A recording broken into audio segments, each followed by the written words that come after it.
RCR, la red que comunica y une al Perú. Estamos en contacto con Gustavo Nakamura, él es director del Centro de Innovación de Políticas Públicas, especialista en políticas de educación y director del programa Hablemos de Políticas Públicas, que se transmite a través de RCR, Red de Comunicación Regional. Gustavo, qué gusto saludarte, muy amable como siempre, ¿cómo estás? Bien, gracias, Pepe. Muchas gracias por la entrevista. Bien, ya se veía venir esta declaratoria de emergencia, ¿no?, del sistema educativo peruano, ¿no? Lo había anunciado el presidente de la República en su mensaje el 28 de julio, ¿no? Pero hay una serie de alcances. La gran pregunta es qué va a pasar ahora a partir de esta declaratoria de emergencia. ¿Cómo analizas esta decisión del gobierno y qué crees que cuáles van a ser las medidas que van a acompañar a esta declaratoria de emergencia, ¿no? Mira, primero, bueno, felicitar de alguna forma. Hay que empezar diciendo que la educación ha estado en emergencia desde el inicio de la pandemia, ¿no?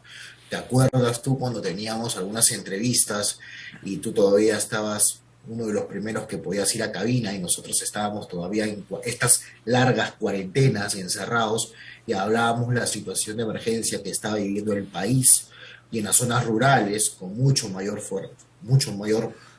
fuerza han tenido esta problemática de la conectividad y los materiales y todo ello?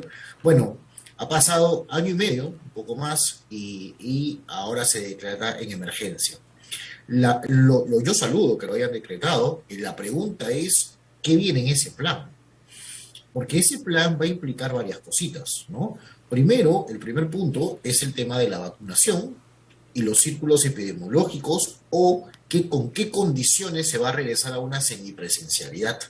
Y esto viene articulado con el MINSA, definitivamente, y con los gobiernos regionales y municipales en general.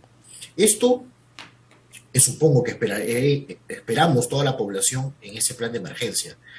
Pero hay un punto importante que ha mencionado en este decreto, y casi nadie de repente lo ha podido leer a detenimiento, cuando habla del desempeño docente. Ha hablado de la carrera pública magisterial. O sea, ahora están diciendo que van a seguir con la carrera pública magisterial, prácticamente. Ahí lo dice en el decreto. Y entonces también llama la atención porque en algún momento el señor Castillo, el presidente Castillo, no el ministro en ese momento, que era el señor Juan Cadillo, pero sí había una sensación de que esta carrera magisterial no se iba, ya se iba, ¿no? No iba a continuar. Ahora parece que han vuelto a que vaya. Son como algunos dos puntos importantes que creo yo que podría tocar de este decreto. Vamos a ver qué viene.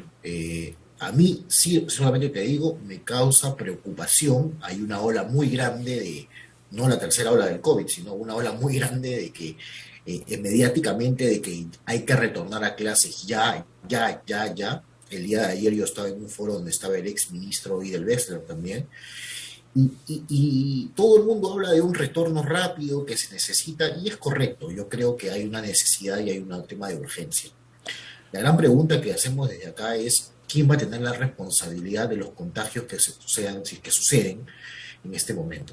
¿El director, el docente, el alcalde, el gobernador o el ministerio? En efecto, tú acabas de señalar, esta declaratoria de emergencia trae consigo 6 ejes, ¿no?, que forman parte de un plan, ¿no? Y el primer eje está ligado, y me gustaría detenerme aquí, justamente a la posibilidad de retorno a la presencialidad, dicen, ¿no? Y la gran pregunta que nosotros nos hacemos, ¿no?, en plena situación de emergencia, porque esta emergencia abarca todo el segundo semestre del 2021 y abarca el primer semestre del 2022. La pregunta es, ¿en plena emergencia se va a volver a la presencialidad? Porque ese es también, o sea, un tema que ya empiezan a preguntarse los padres de familia. Si estamos en emergencia, volvemos en plena emergencia a la presencialidad, ¿qué condiciones se van a dar? Y como bien tú anotas, ¿no?, ¿quiénes van a tener la responsabilidad? Solamente el Ministerio de Educación como ente rector, el Ministerio de Salud como ente rector de la situación de salubridad, de sanidad en el país, ¿no? Los gobiernos regionales, los gobiernos locales, las APAFAS, ¿quiénes van a tener la responsabilidad, no? Este es un tema que exige respuesta, naturalmente, ¿no?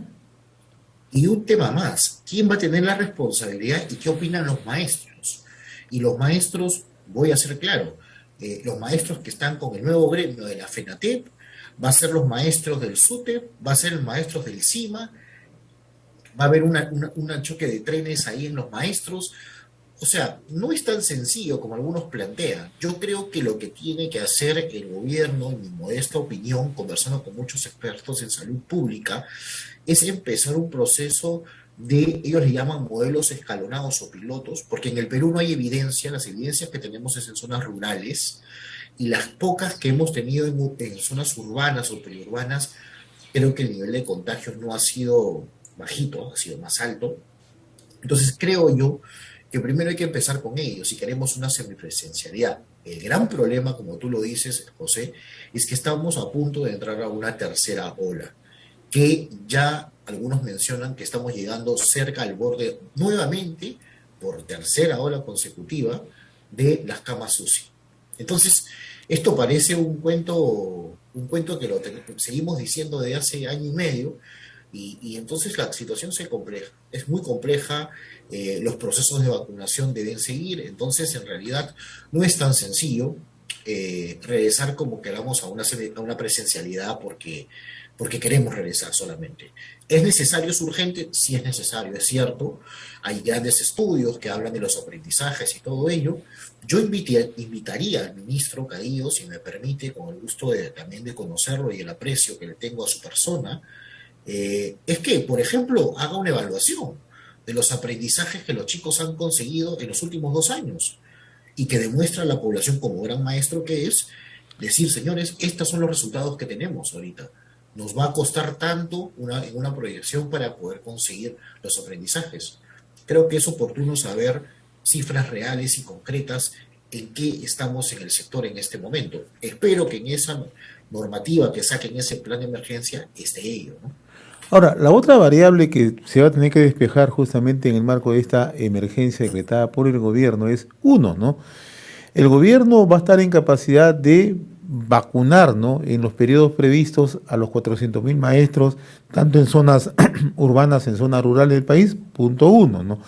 El gobierno está en capacidad de brindar, ¿no?, una atención adecuada en los centros educativos, sean estos en zonas urbanas, zonas rurales, me refiero a la infraestructura, que es uno de los grandes problemas, ¿no?, y que se arrastra justamente, y lo recuerdo perfectamente, desde una presentación que tuvo Martín Vizcarra, ¿no?, cuando declara en emergencia el 16 de marzo del 2020, ¿no? Dijo, vamos a dotar a todos los centros educativos, sin excepción de las medidas de salubridad, agua y saneamiento básico de emergencia, ¿no? Pero cuando hemos conversado con distintos especialistas, gente que está vinculado al ámbito gremial, hemos conversado con la gente del SUTEP, ¿no?, con Lucio Castro, y pone como ese primer tema lo grave que se encuentra la infraestructura. Hemos conversado con especialistas en el ámbito pedagógico, en el ámbito de la infraestructura, y también colocan a este tema como uno de los principales problemas, ¿no? Si no logramos superar eso, entonces no podemos garantizar bajo ningún punto de vista en el aspecto de la salubridad el tema de la presencialidad. Punto uno, porque hay mucha resistencia, que es el otro gran problema que no estamos viendo de parte de los padres de familia. Y no porque no quieran que sus hijos vayan a los centros educativos, quieren que vayan, pero en condiciones seguras, no al 100, sino al 500%, ¿no? Totalmente, José. Y fíjate algo muy importante. En una encuesta conocida, ¿no?, que algunos medios de comunicación capitalinos, en concreto, yo diría, sacaron de una empresa que es Datum, y muy interesante, hay dos cifras que a mí me llaman la atención.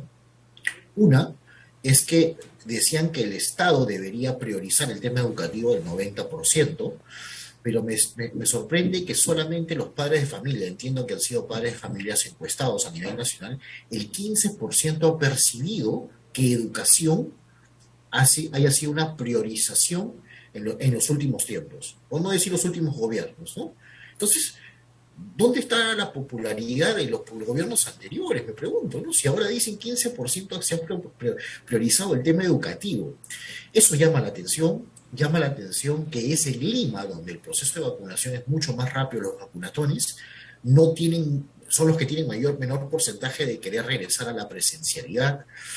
Son dos cifras en concreto que a mí me llama la atención de esta encuesta que se dio.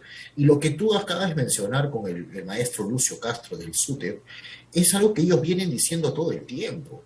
O sea, y yo particularmente lo dije en otro momento, en otra etapa donde me tocó asumir una vocería de educación, pero, y lo mencioné, el tema de la infraestructura, tuvimos año y medio, vamos año, 8 meses, el 2020 y 2021 hasta la fecha, ¿dónde está la infraestructura educativa mejorada? ¿Qué hemos hecho con ese presupuesto? Lo de los kits educativos, que tú decías, lo de kits sanitarios, si se compraron, ¿para qué se compraron si los niños no fueron a clases? ¿Dónde quedaron esos kits? ¿Están guardados en el almacén del ministerio? ¿Lo gastaron o no lo gastaron? Ahí el ministro Cadillo, por ejemplo, debería entrar y decir a la población, porque es una muy buena cantidad de dinero. Ha tenido muy poco tiempo de transferencia, ha sido días de transferencia. Entonces la situación es bien compleja, los centros educativos no están preparados, definitivamente, porque no tienen ni agua ni desagüe. Ahora, el otro Entonces, aspecto, Gustavo, es saber cómo se está recibiendo, ¿no? Cómo ha sido la transferencia, ¿no? Para conocer la situación de los centros educativos, de la marcha educativa, de los niveles que se han venido alcanzando, ¿no? De los niveles de conectividad, porque eso es importante, ¿no? Porque eso también está muy relacionado a lo que en algún momento nosotros lo hemos mencionado en reiteradas oportunidades acá. Lo importante es que se conozca cómo recibo yo el pasivo para entrar a un activo, ¿no? Punto uno, ¿no? Y eso ocurrió recientemente en el tema de la pandemia, ¿no? En el tema de salud, ¿no? Cuando Martín Vizcarra hace la transición también, o sea, recibe el gobierno, en este caso, Francisco Sagasti, el gobierno de Martín Vizcarra, en los pocos días que tuvo el señor Merino, pero no conocíamos cómo se había recibido el sector salud, que era uno de los grandes problemas, ¿no? Que luego se han ido conociendo con el paso del tiempo, ¿no? Cuántos fallecimientos, ¿no? Todos los problemas que tuvo. Nos gustaría también conocer estos aspectos en el tema de la educación. ¿Cómo estamos y hacia dónde podemos ir en la situación que se presenta, ¿no? es muy importante, José, y yo me atrevo a decir algo. ¿Sabes por qué?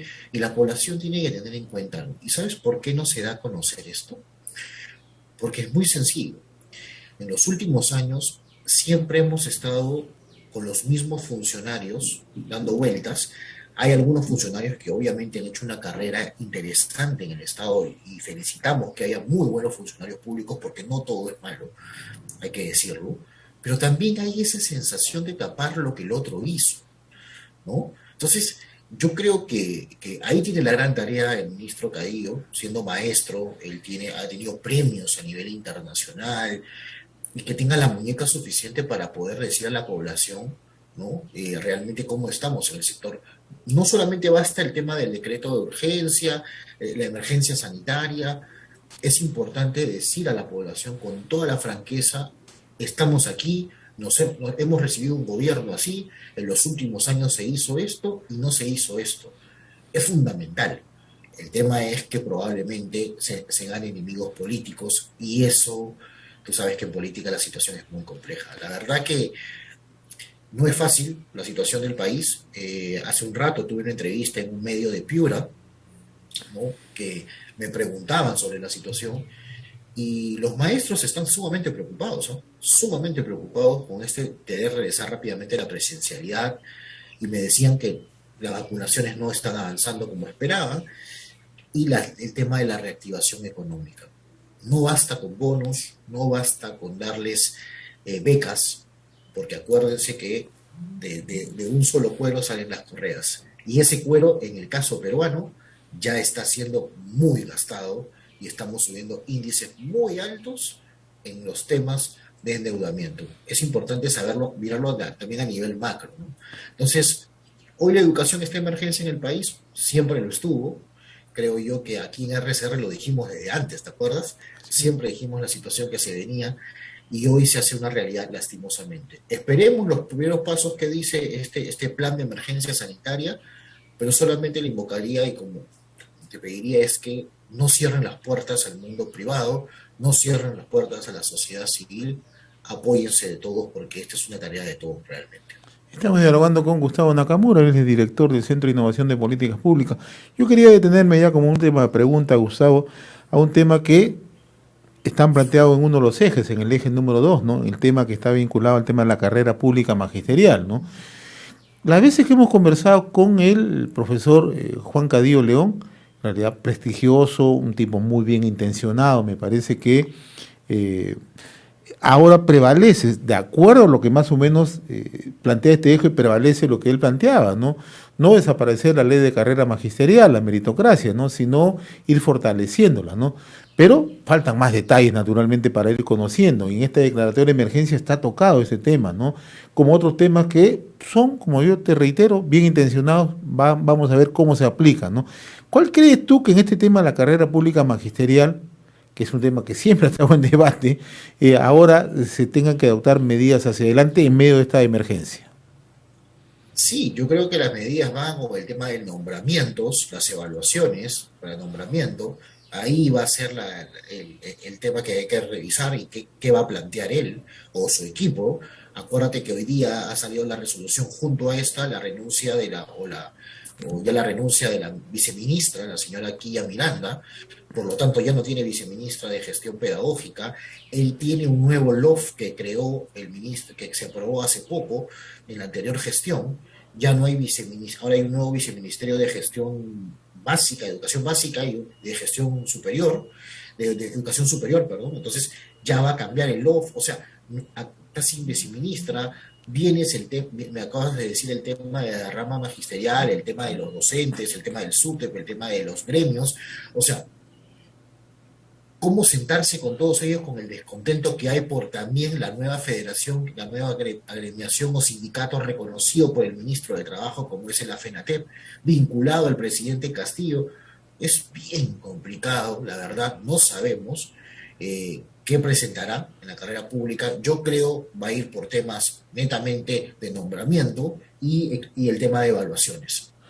Va a ir por ahí y el tema remunerativo a lo mejor lo toque y incremente algo porque es una de las promesas que ellos hicieron en campaña y tendrán a bien cumplirlo para el magisterio y para todos los votantes que tuvieron. No, y otro tema, y no menos importante, es el presupuesto, ¿no? O sea, cómo va a manejar el presupuesto con toda esta situación, declaratoria de emergencia y en la búsqueda de la presencialidad, ¿no? Tema para debate, pero interesante, ¿no? Porque ya tenemos el documento, ya tienes cuál va a ser de una u otra manera la hoja de ruta que se va a seguir, pero cómo se va a plasmar es la gran interrogante. Como siempre, mi estimado Gustavo, no sé si tenga algo que agregar, por favor.